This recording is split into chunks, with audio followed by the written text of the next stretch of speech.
Hello, viewers. Welcome to Top Notch Online TV. With you today is none other than Teacher Fidelis of Alliance High School. Today, we shall be looking at excerpts. How do we answer questions in excerpts? Remember, we are still using the book Fathers of Nations. With me today, as usual, I have Teacher Rispa and Teacher Emis. They will be explaining what is needed for you to score high marks in English Paper 2. To start with, Teacher Emis will be explaining what an excerpt is. Kindly do. Thank you, Teacher Fidelis.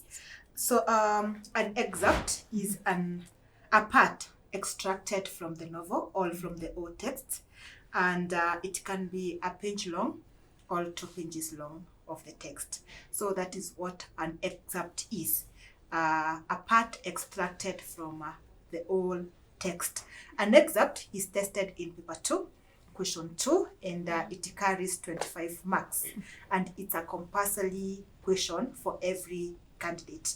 So for you to be able to handle excerpt questions, a candidate is expected to read the book as many times as possible so that they can be able to grasp the plot line and know how the events follow each other in the text, so that they're able to approach or to answer or to tackle the excerpt questions. So to be able to do that, you read as many times as possible. Not just 2 times, not just 3 times, not just 4 times. Don't just read the book in Form 3 and then you forget the book, because it's going to be tested at the end of the 4 years. So the question to you students is, how many times have you read the Fathers of Nations? How many times are you purposing to read by the time you sit for the national exam? So the good thing about the excerpt questions, it's that unlike the essay questions, the answers, most of the answers are just there in the excerpt itself. So you just need to know where that excerpt has been extracted from, and you are in a very good position to answer the questions are given.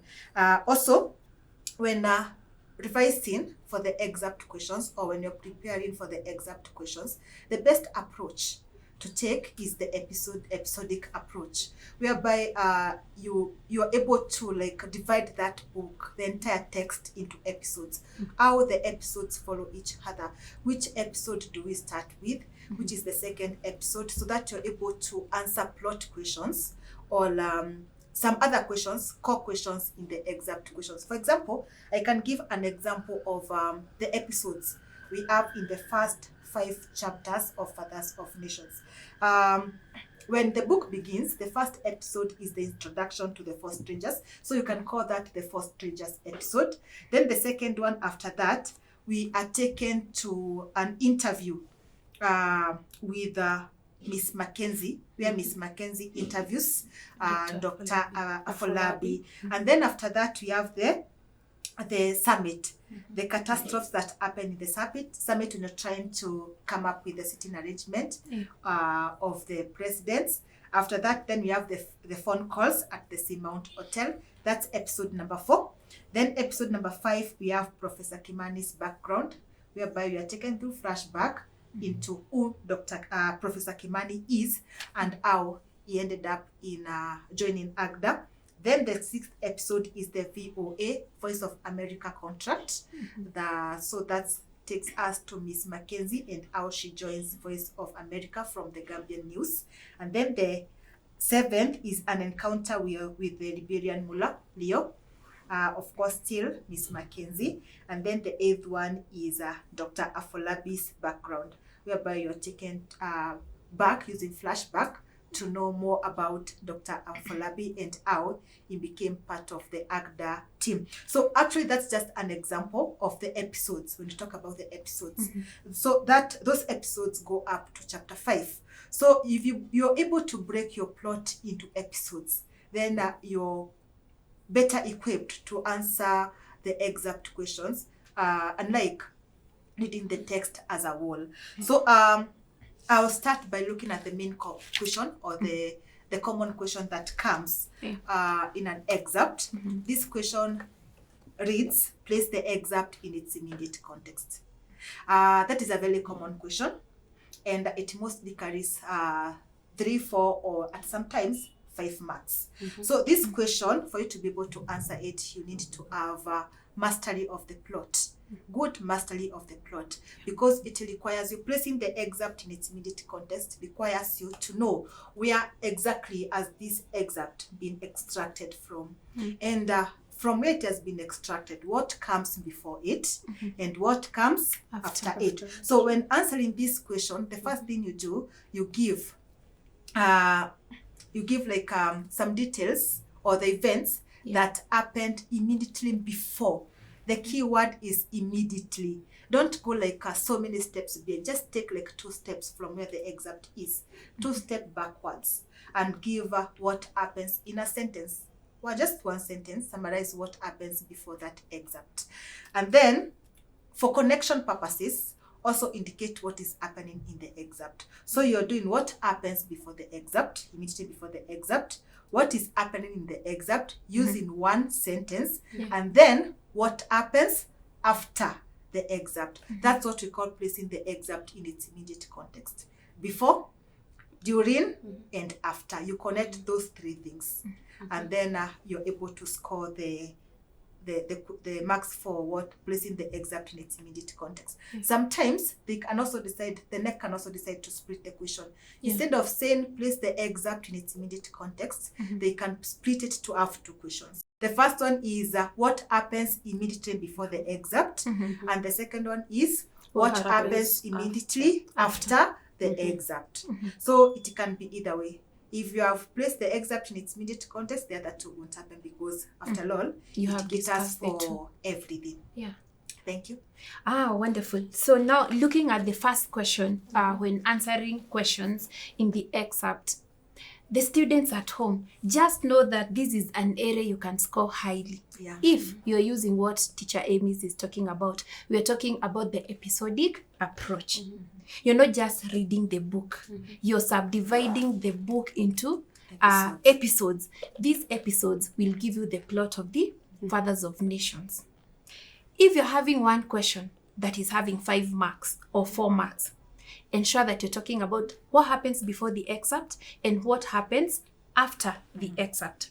Our teacher has said, don't go so far away from what you have in the excerpt. Just talk about the events that happen immediately before the excerpt and the ones that happen immediately after the excerpt. Just know that this is a question that you can score the 4 marks, isn't it, Teacher Emis? Yes. You can do that. You can have the 4 marks very easily, as long as you have the episodic approach. So have you looked at the episodes? Have you looked at the episodes in the Fathers of Nations? Now, the next thing we shall look at is discussing the characters. You see, as you look at the questions in the excerpt, away from placing the excerpt in its immediate context, then you have to talk about the characters in the book. So we're looking at characterization. Teacher Rispa.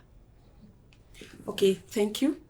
First of all, I want to start by commending my colleague, Teacher Emis. We've really learnt a lot from her explanation. That was good. About characterization, there are a number of things you can say.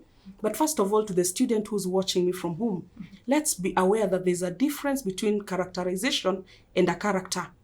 A character is the one who is being used by an author to portray his message.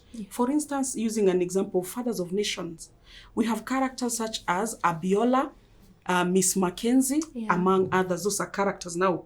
Then we are going ahead and we're looking at characterization.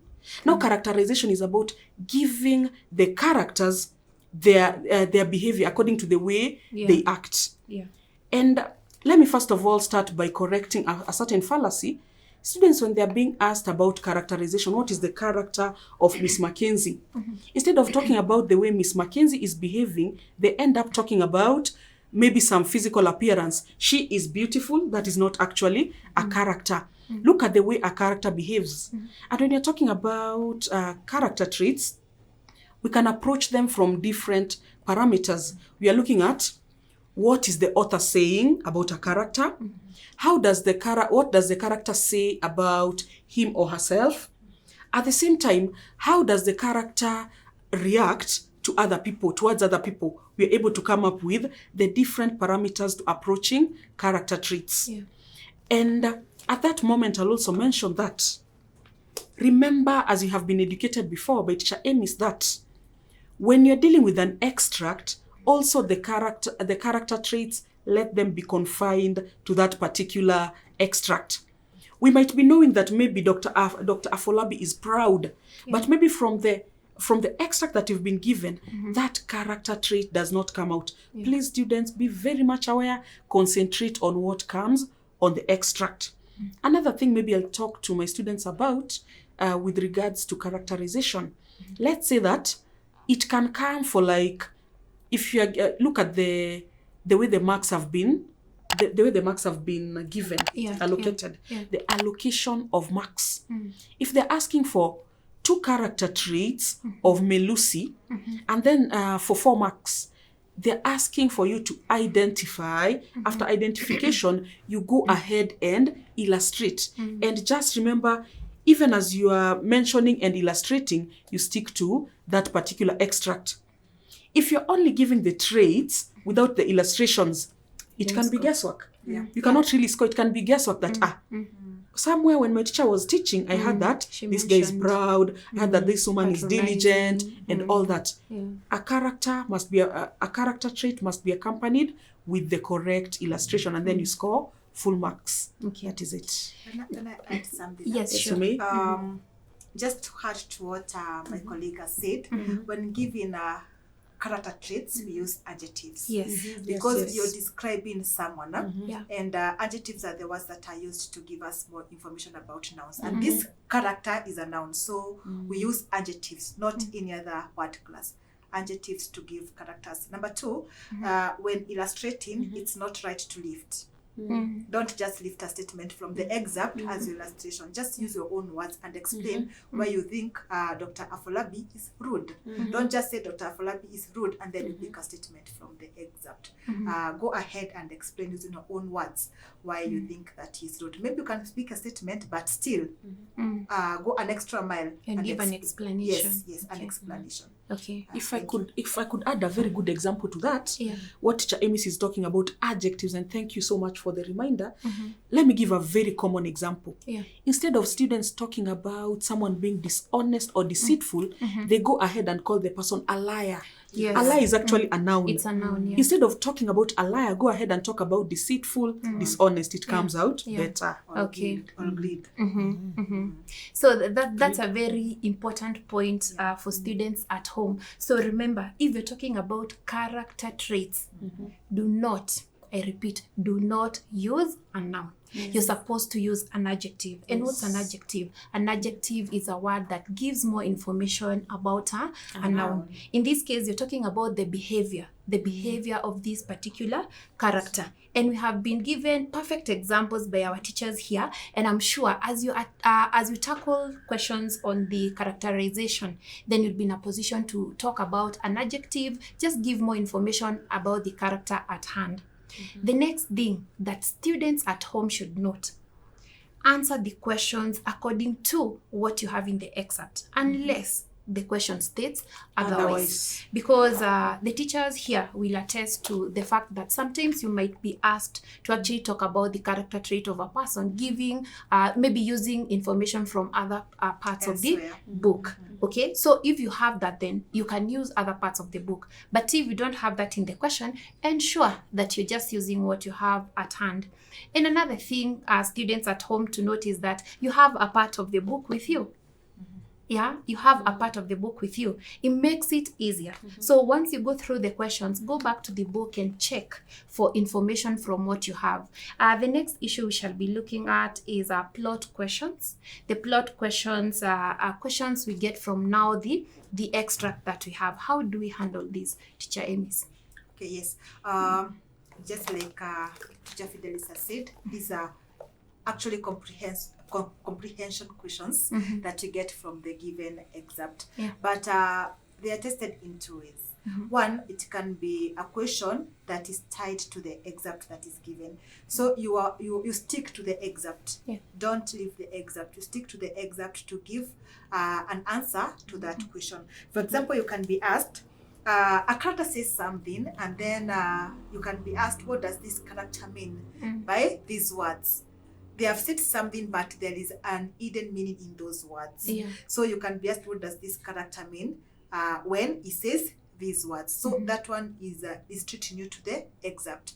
You can also have plot questions that gives you a leeway to go outside the excerpt. So that question will specifically and clearly tell you that from elsewhere in the text, and then the question follows. Yeah. So in that case, you have that like freedom to now use the rest of the book to answer the question. Use the rest of the book to answer the question given. And so these ones are also just like Teacher Rispa said, what should guide you in giving your answer is the marks allocated to every question. So if it's like a 2 marks question, of course you know that it's not a detailed answer.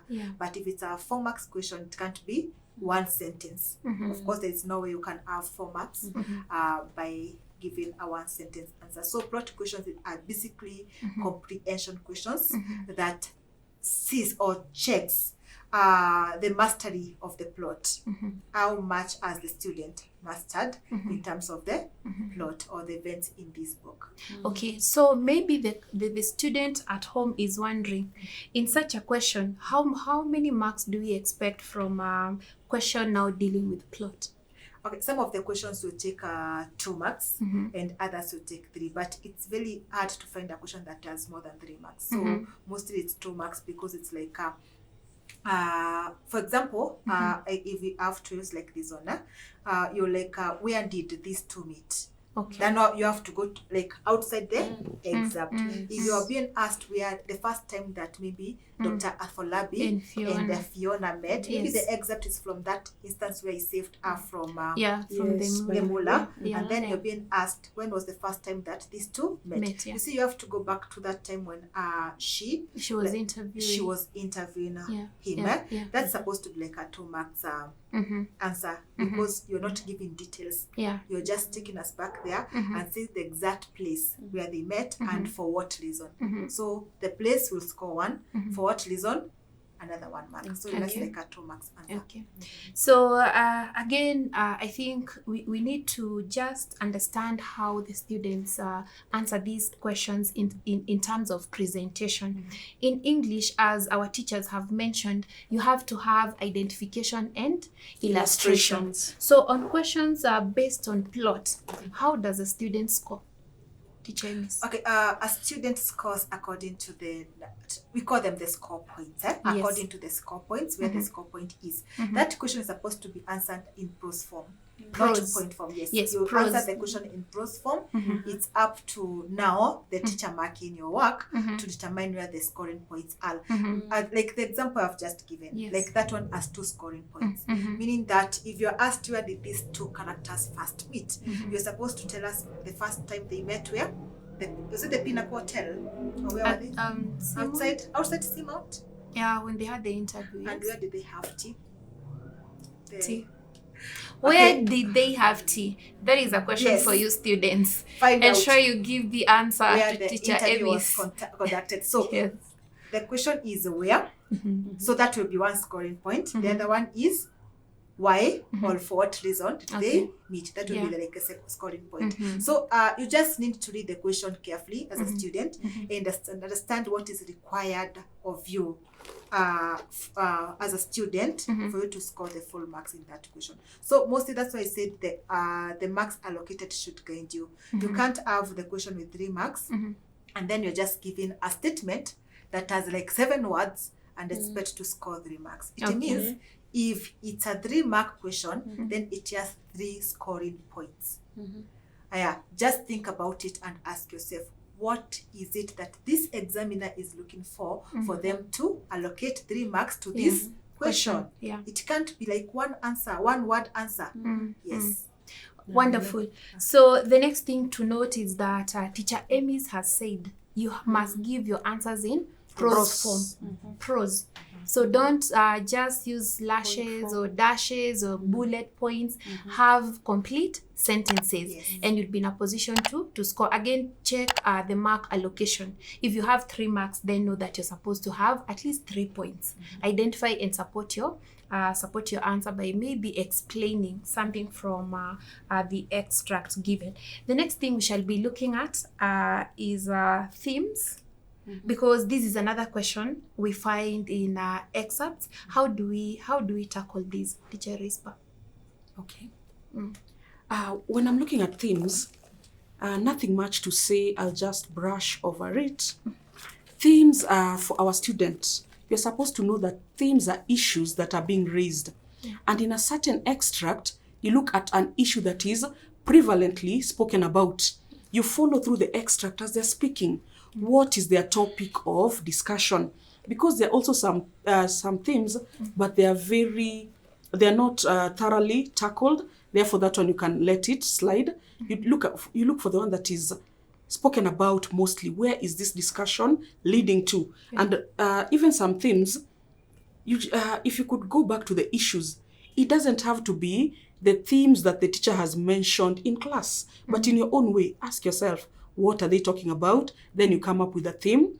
Apart from identification of the theme, you go ahead, give an illustration, and if the question requires, you go ahead and explain. Marks allocation still an important issue. Then I've also been asked to talk about style, and maybe over here I'll start with a word of caution. As much as you're discussing Fathers of Nations, which is a novel, there are other instances that the extract will be coming from a play.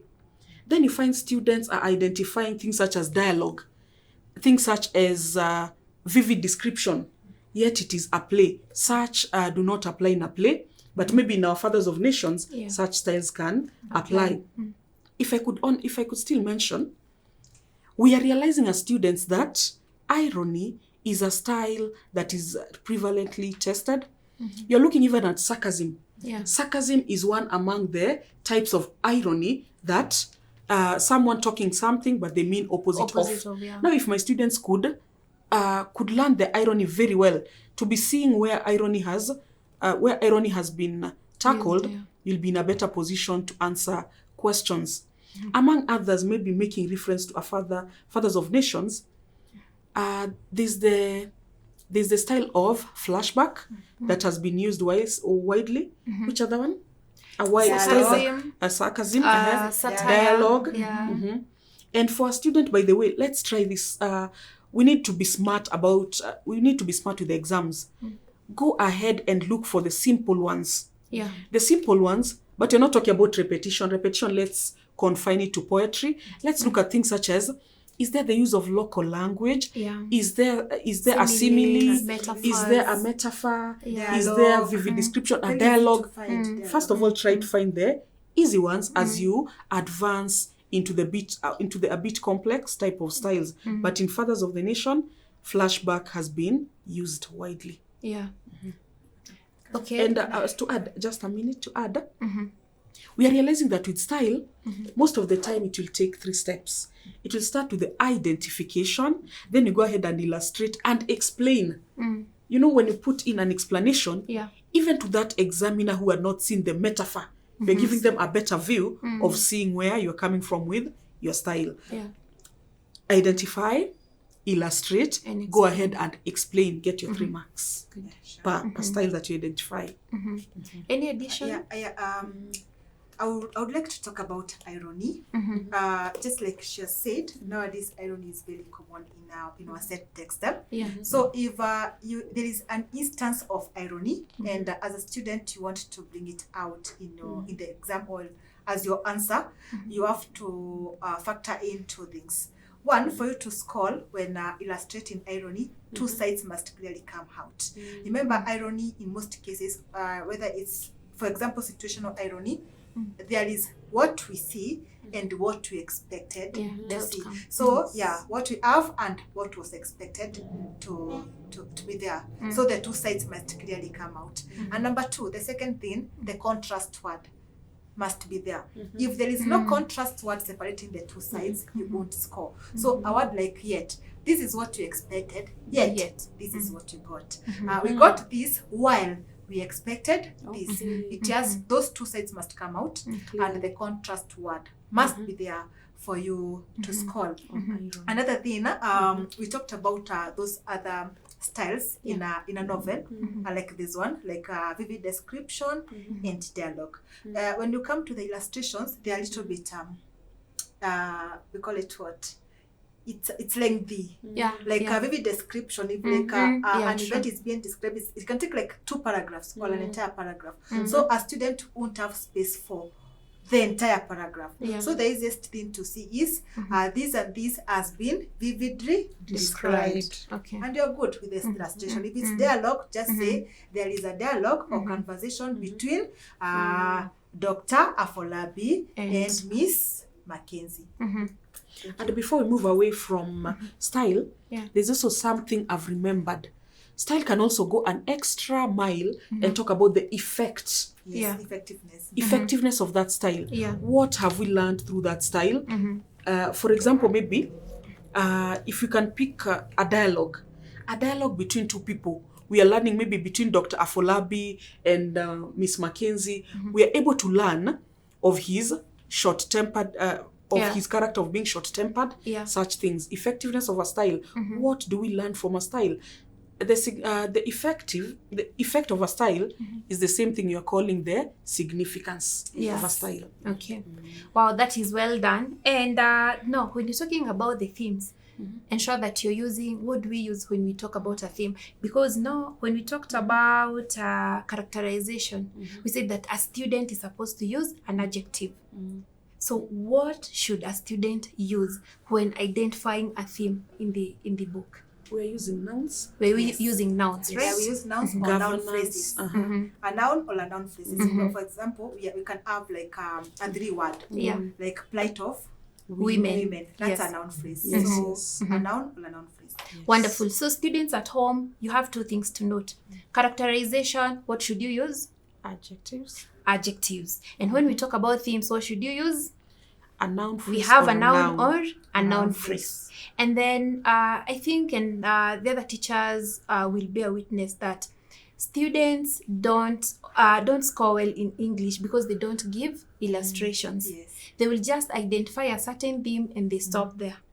By the way. No, Teacher Amis, do we score if a student is giving a certain identification, say a theme now, plight of women, and they stop there, do they score? No, that's guesswork. It's guesswork.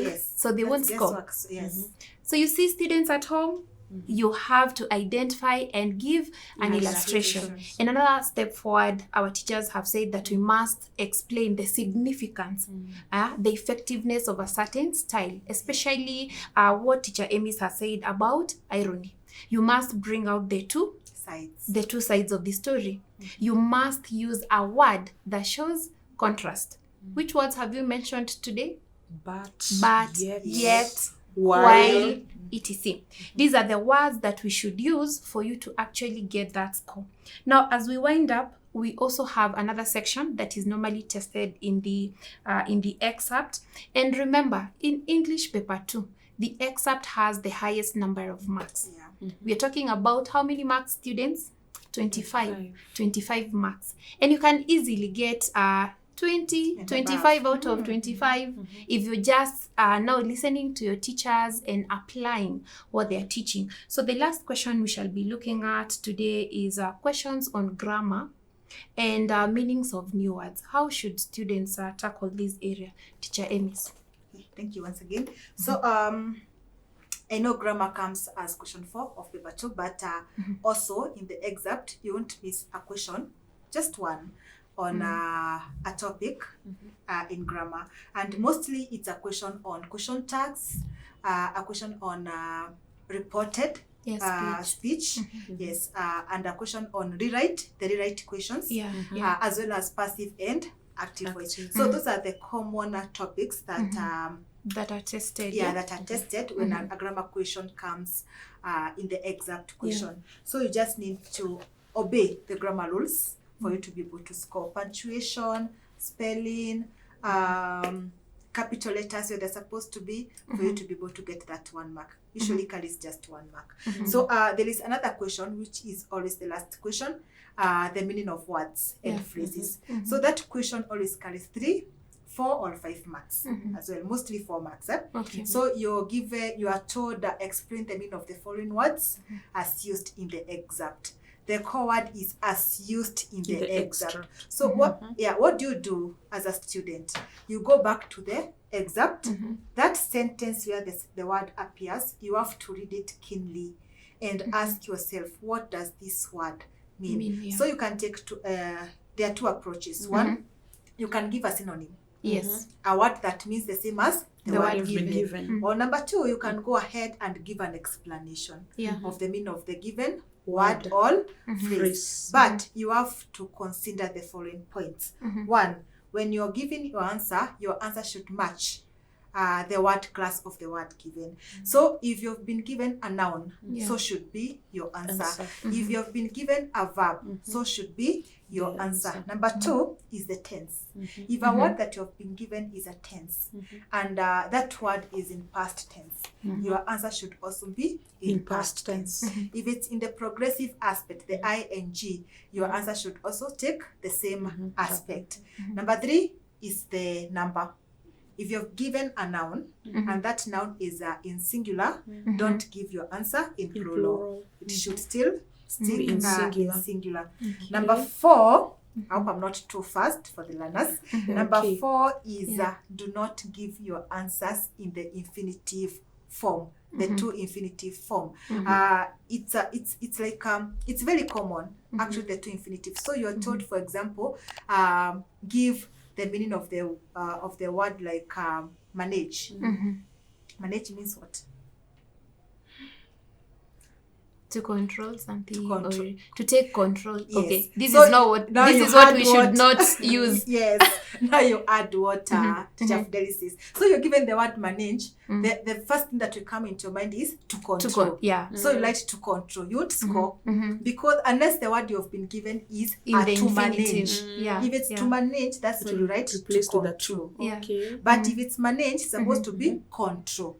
So meaning of words, don't give your answer using the 2 infinitive form. You just circle the 2 and the mark will go. And the last one, don't give alternate answers. Alternative answers. So that's what I mean. If, for example, the word is manage, and then you say control, and then you say plan. Manage can't be plan, right?